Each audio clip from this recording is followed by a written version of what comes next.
tu es fertile. Genèse 1, verset 28. Dieu les bénit et leur dit, reproduisez-vous et devenez nombreux. Remplissez la terre et soumettez-la. Dominez sur les poissons de la mer, sur les oiseaux du ciel et tout animal qui se déplace sur la terre. Salut à toi, je suis Cynthia et je te souhaite la bienvenue sur MIC, Mon Identité en Christ, le podcast qui te rappelle ton identité en Christ. Bonne écoute et sois béni.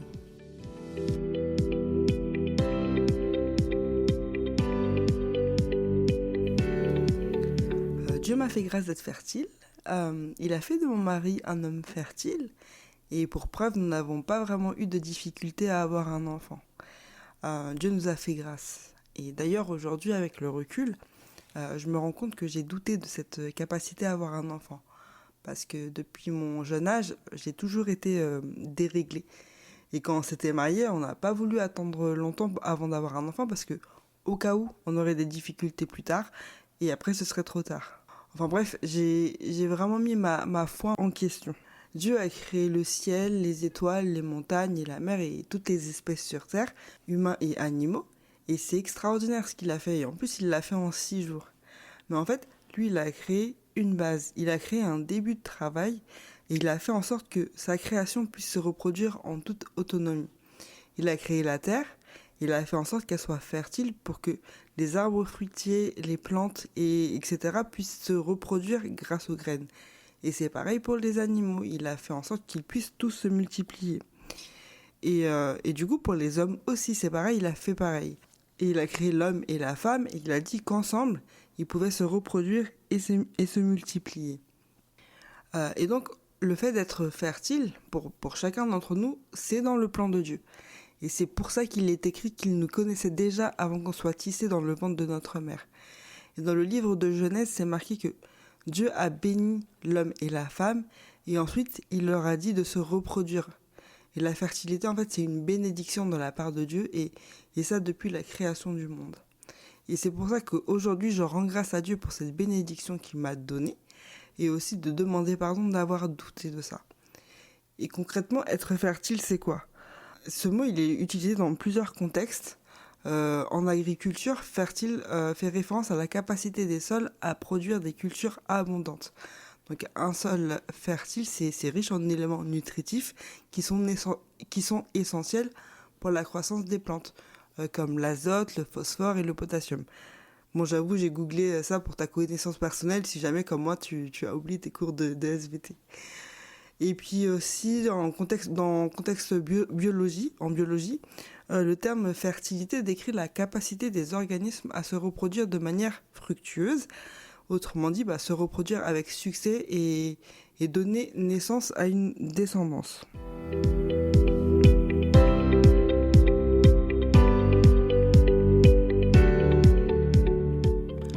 Genèse 18, verset 11.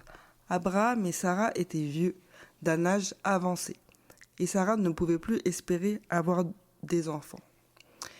Du coup, dans la définition de la fertilité en biologie, il faut réunir des conditions pour pouvoir avoir un enfant. Et ça, Sarah le savait. Et là, je fais partie de ces conditions. Dieu a créé le corps d'une femme avec un cycle, donc création dans le ventre de la mère, développement tout au long de la jeunesse, donc notre corps se développe. Ensuite, il y a l'âge adulte où tu peux féconder. Ensuite, il y a la ménopause. Les ovaires cessent de produire des oestrogènes. Et puis le dernier cycle, c'est la vieillesse. Et donc, Sarah, elle était au dernier cycle, la vieillesse. Et donc, elle était loin du cycle où elle pouvait féconder. Et Dieu a fait en sorte de créer un processus. Et Sarah, elle est passée par toutes les étapes. Et donc, son temps était normalement fini. Et quand l'ange vient lui dire « Oui, l'année prochaine, tu auras un enfant », elle rigole. Parce que scientifiquement, c'est pas possible. Est-ce qu'on serait pas tous un peu comme Sarah ? Genre, Dieu te parle et te fait une promesse. Et toi, quand tu regardes autour de toi, tu vois les conditions qui sont réunies et tu vois que ce n'est plus la saison. Mais dans le livre de l'Ecclésiaste, il est écrit que Dieu fait toutes choses belles en son temps. Et donc, peu importe le cycle que toi, tu peux traverser, ce n'est pas le temps de Dieu. Il a créé ces cycles pour nous humains, pour nous repérer.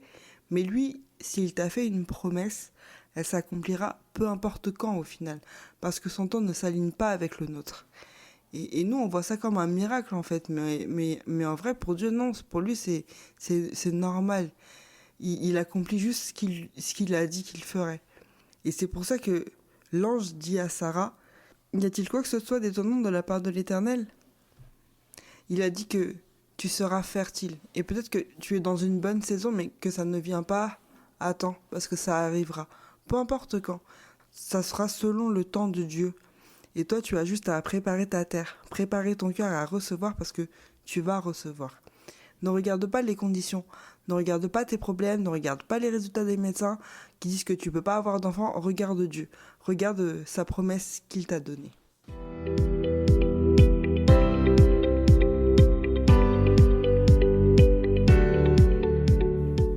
Lévitique 25, versets 18 à 19. Mettez mes lois en pratique, observez mes ordonnances et mettez-les en pratique. Et vous habiterez en sécurité dans le pays. Le pays donnera ses fruits, vous mangerez à satiété, et vous y habiterez en sécurité. La Bible, ce livre qui nous a été donné, qui est la parole de Dieu, qui est vivante. Et en fait, Dieu nous l'a laissé pour qu'on puisse apprendre et aussi pratiquer ce qu'il y a dedans. Parce qu'il y a des promesses, il y a des recommandations, il y a des enseignements. Et en fait, c'est un outil qu'on peut utiliser. Donc, que ce soit dans les bons moments, mais surtout aussi quand on traverse des moments difficiles. Et c'est pour pas qu'on oublie ce qui est écrit dedans. Donc, dans la Bible, on parle aussi de fertilité, dans le sens spirituel du coup. Et pour illustrer la fertilité, je veux parler de la fois où Jésus a enseigné la foule et il parle d'un semeur qui sème sa semence sur la terre. C'est la parabole du semeur qui est quand même assez connue. Donc, dans cette parabole, Jésus dit qu'il y a un semeur qui sème sa semence sur 4 sols différents. Jésus va expliquer à ses disciples que la semence qui est imagée, c'est la parole de Dieu. Et le sol où est déposée la semence, c'est ton cœur. Sur la première terre, la semence tombe sur le long du chemin. Du coup, elle est piétinée et les oiseaux la mangent. Et Jésus explique qu'il y a des personnes qui entendent la parole, mais qui ne l'écoutent pas. Parce qu'il y a une différence entre les deux. Et en gros, la parole, elle est sortie aussi vite que c'est rentré. Le deuxième cas, la semence tombe sur un sol. Et là, sur un sol où il y a beaucoup de pierres. Elle finit donc par être séchée parce qu'elle ne peut pas prendre racine et croître. Ce deuxième cas, c'est quand tu entends les enseignements, les versets qui te parlent, et même quand tu l'entends, tu dis « Amen ». Oui, alléluia, gloire à Dieu, etc. Parce que sur le moment, ça te fait du bien quand tu l'entends. Et quand il y a les épreuves qui arrivent, tu as oublié ce qui a été proclamé. Le troisième cas, la semence tombe au milieu des ronces. Il y a d'autres graines qui prennent de la place. Et au final, la semence que le semeur a déposée va s'étouffer. Donc elle ne peut pas se développer correctement.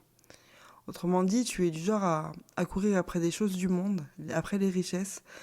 Tu peux aussi être pris par le travail, par tes loisirs, etc.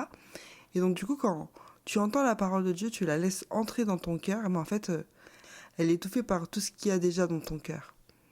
Et enfin, la dernière terre, c'est la semence qui tombe sur une bonne terre. Elle peut prendre racine et pousser normalement.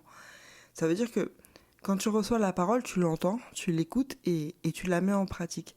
Ça veut dire que quand tu es dans une saison où tout va bien, tu remplis ton cœur de promesses, d'enseignements, etc.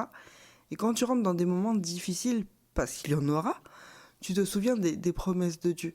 Parce que la semence a pris racine dans ton cœur. Donc en gros, cette parabole explique que ton cœur est comme Dieu l'a créé, un terrain fertile. Et le semeur qui n'est personne d'autre que Dieu, dépose sa semence sur la terre sous différentes formes. Et tu dois apprendre à recevoir cette semence. Ton cœur doit être disposé, les conditions doivent être réunies pour que cette semence puisse grandir et produire du fruit. Apprends à écouter. Laisse la place à la parole de Dieu qu'elle puisse germer et porter du fruit. Tu dois cultiver ton cœur qui est fertile pour recevoir ce que Dieu veut te dire. Parce que seule une terre fertile peut permettre d'avoir une bonne racine et te transformer en disciple fructueux. Je voudrais vraiment t'encourager à préparer ton cœur. Sois attentif à la parole. Lis-la et apprends les versets qui te rassurent parce que, à force de répétition, les mots vont prendre racine dans ton cœur et tu vas traverser une période difficile, tu vas te rappeler et te souvenir de la promesse que Dieu a faite pour toi. En tant que création de Dieu, tu es fertile, tu dois pas douter de ça. Tu es fertile dans le sens biologique, où tu vas engendrer une descendance, et dans le sens spirituel et agricole, du coup, où ta terre, donc ton cœur, peut germer de très bons fruits, notamment les fruits de l'esprit. Donc il faut que tu travailles ton cœur. Donc fais confiance au timing de Dieu et ne regarde pas tes saisons parce que Dieu peut toujours t'étonner.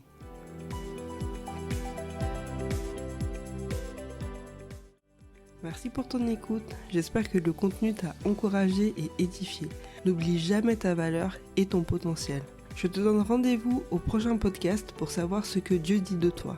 Si tu veux me soutenir, aime ce podcast et n'hésite pas à me suivre pour être le premier à découvrir chaque épisode. Sois béni et sois une source de bénédiction en partageant ce podcast. À bientôt!